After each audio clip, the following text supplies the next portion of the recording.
And by the way, we got 3 hostages back. The hostages were so sad. We're talking about dead bodies, which people call hostages, but I don't know what you'd call them. I spoke to the parents. We got Nutra, from New York and from the United States, and I spoke to his parents, and they're thrilled in one sense, but in another sense, obviously, it's not too great. But we're very happy to have done it, and we're looking for the remainder of the bodies. President Trump discussing Israel receiving the remains of 3 more hostages from Gaza. Hamas returning them Sunday, saying the bodies were found in a tunnel and that they're having trouble finding and identifying the final 8 deceased hostages. Meanwhile, 4 people were reportedly killed after Israel struck Lebanon on Sunday. Israel maintains troops in some parts of southern Lebanon and has accused the government there of delaying efforts to dismantle that terror group. Trump administration also ramping up pressure on Lebanon to eradicate Hezbollah. I want to bring in Heritage Foundation Vice President of National Security, Victoria Coates. Victoria, 2 dichotomies there. You've got the issue of Gaza and Hamas still in power, and then you've also got the issue of Lebanon. Well, good morning, Cheryl. Yes, I mean, these are sort of the twin devils that have been after Israel for 30 years now, Hamas and Hezbollah in Lebanon, both of them Iranian proxies.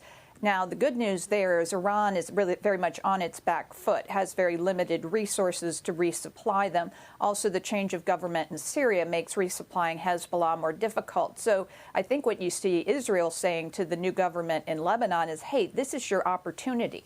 They are weakened, Hezbollah are. Remember the pagers. Remember all of the targeted assassinations. Their leadership has been decimated. Let's take advantage of this to finally finish them off so Lebanon can pull itself together. And same in the south with Hamas. I mean, the awful situation with trying to get the deceased hostages out. At least we are getting a few more out every couple of days. Hopefully those last 8 can come out, bring closure to those families, to the whole nation of Israel, and so they can move on as well post ceasefire, to a more normal life. But Hamas also has been severely degraded, and I think it's now up to the people of Gaza to say we don't want to live this way anymore. We want to choose a different future. Yeah, well, and certainly, Hamas disarming and losing power, the ultimate goal here of this 20-point peace plan. Now, there were 3 alleged drug smugglers killed after the latest U.S. strike on a narco-boat in the Caribbean, and the president is defending this. He says basically this is because of President Nicolas Maduro and his regime in Venezuela. He says his days are numbered. The DOJ is offering a $50 million reward for any information leading to his arrest. And the Trump administration says the War Powers Law does not apply to the strikes and that they don't need congressional approval to carry them out, Victoria. Your reaction to that? Right. I mean, the president has claimed some fairly sweeping Article 2 authorities to carry out these strikes on the grounds that the narco traffickers represent a dire, immediate threat to the American people. And we have been losing tens of thousands of our citizens to these pernicious drugs. So he has a point there. On top of that, Maria Corina Machado, the leader of the opposition in Venezuela, has very credibly argued that Nicolas Maduro is part of these gangs. He is, yes, the head of state of Venezuela, but he is also directing these horrible drug cartels to attack the United States, making them kind of shadow state actors against the United States. And that is the threat that I think the president is rightly very conscious of. This is in our own hemisphere. This is attacking our own people. And so he's directed Secretary of War Hegseth to take these actions. He's moved the aircraft carrier, our most modern aircraft carrier, the Gerald Ford, into the region. And most importantly, they're both striking in the Gulf of America, but also in the Pacific, which is another important drug route up into the United States. So I think that's what's going on there. That's a good point about the Pacific side, those drugs that flow into the western part of the United States, Victoria. The president ordered the Pentagon to prepare for possible military action in Nigeria if the country fails to crack down on the killing of Christians. Now, the president wrote this on Truth Social. If we attack, it will be fast, vicious, and sweet, just like the terrorist thugs attack our cherished Christians, warning the Nigerian government better move fast. Here's President Trump yesterday. on Nigeria, just wanted to ask you, do you envisage U.S. boots on the ground? Could be. I mean, a lot of things I research, a lot of things.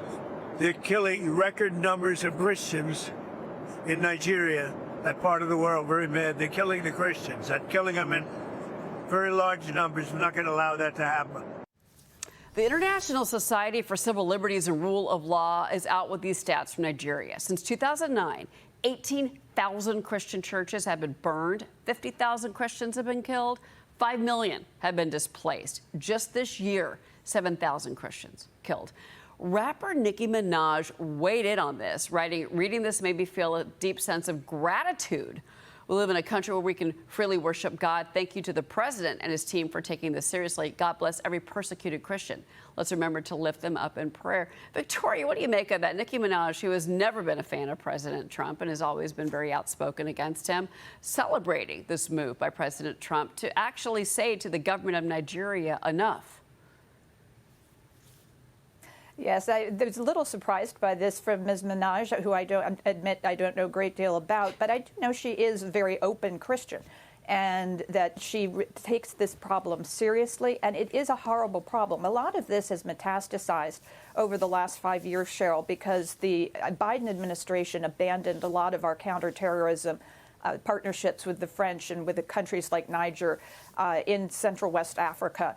And so these groups, Boko Haram and other radical Islamic groups who are carrying out these horrendous attacks, were allowed to run free. And this is a bigger issue for the region because remember, Nigeria is one of the world's great energy producers, oil and natural gas. And as Secretary Bergen was saying in your amazing interview last hour, we're just going to need more and more of this power, particularly in the developing world. Countries like Nigeria and then around the western coast of Africa up to Morocco. You could build a great pipeline. There's a design for one that could run that gas through those countries, provide them with power, and then even go across to Spain to mitigate the need for Russian imports into Europe. So this is all interrelated. Very, very important to get after the rule of law in Nigeria, save these Christians, and then allow that country to flourish as it should. Well, especially, I'm glad you brought up that energy component of Nigeria, simply because, you know, ask any oil CEO in this country about the amount of security personnel they need just to operate in Nigeria to get access to those reserves. And they will tell you that a lot of times it's been a losing proposition, even though there is so much energy there. Victoria Coach, it's always great to see you. Thank you so much for being with us this morning. Really appreciate it. Thank you, Cheryl. All right.